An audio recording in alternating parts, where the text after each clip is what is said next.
И така, един въпрос, откъде идват идеите на дизайнерите и 20 отговора.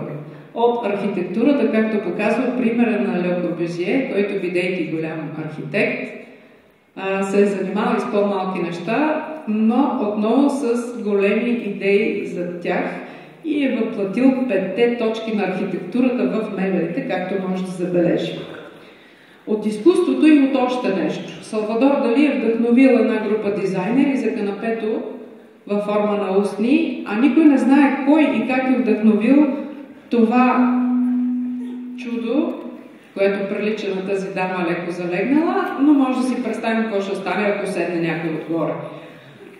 Абстрактното изкуство от своя страна, в случая Пит Мондриан, по един интересен начин нагънат, е дал идеята за червено-синия стол на Гери Критфелд, а пък както виждаме, Марсел Броер хич не се е поколебал още като студент и да даде пример и на други студенти да се вдъхнови. Скулптурата също дава много идеи. Аз си мисля, че тук в случая дупката на тази скулптура е дала изключително много идеи. В случая Чарлз Еймс е завидял за дупката в скулптурата на Хенри Мур и е повторил в своя мебел. Анимацията е силно визуално изкуство, което е дало характер и визия на тези две произведения, които са интерпретирали какво? Ушите и обувките на Мики Маус и почти са на път да ни разкажат някои виц или да ни разсмеят. Такава силна персона имат. Природата или Господ, ако щете, е най-големият и уникален дизайнер, който също вдъхновява безпогрешно редица хора.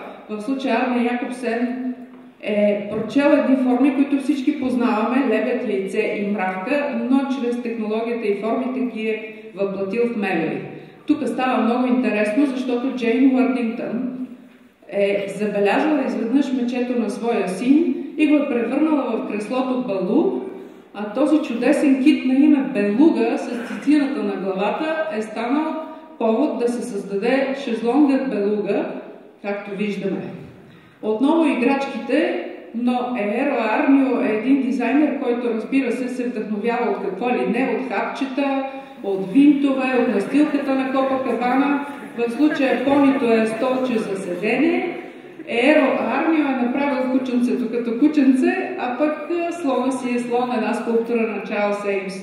Историческите мебели са един огромен каталог, в който съвременните дизайнери могат да бръкнат, когато пожелаят. В случая големия датски дизайнер Векнер си е харесал стола Уиндзор, коригирал го е малко и разбира се е бил успешен, но си е харесал един китайски стол, но какво ли пък не е дошло от Китай.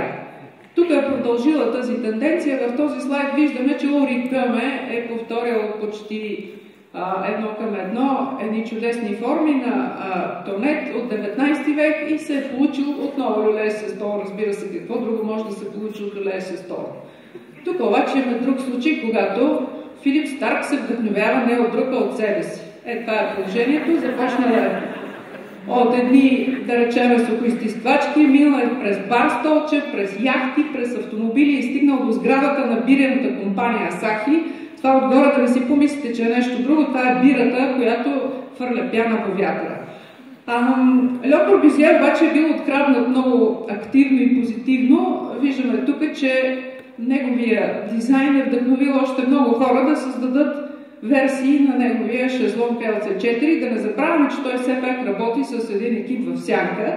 Също в Сянка екип работи зад Ото Вагнер, големия виенски архитект, който обаче е повторил едно към едно един стол на скромния служител Густав Зигел във фирмата Яков и Йозеф Коен, като е добавил някои елементи, разбира се, и така е създал този стол за постшпаркасе. Тук вече имаме съдебен случай.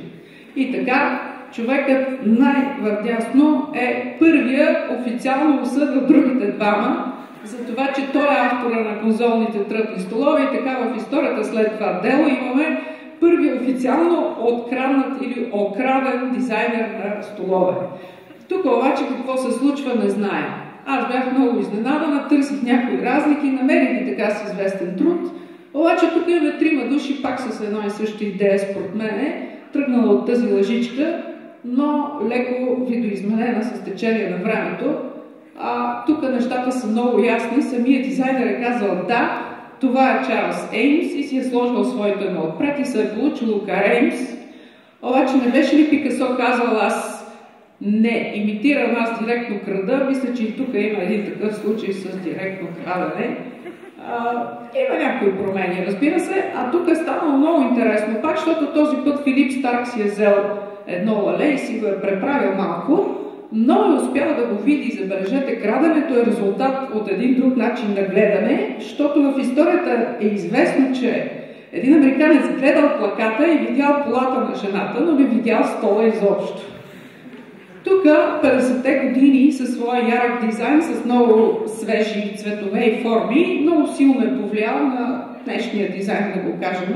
Като се замислиме защо, вероятно защото тази епоха е доста позитивно настроена и днес се опитваме да си почерпим от нея. А тук вдъхновение темно от всякъде, това като че ли сме го чували от някъде това изречение, но Инго Маурер е направил какво ли не, предимно остителни тела, и предполагам след един огромен домашен скандал е възникнал полилея порка мизерия, защото са фърчали чини и според мен е много яко. И накрая да приключа своята презентация и да ви кажа, че тук много магии има, въженца седат във въздуха, в средата един стол е проникнал, не знаем как от земята. И така, идеята, скъпи колеги, може да расте като една малка тревичка, ей така от нищото да порасне. Благодаря ви много за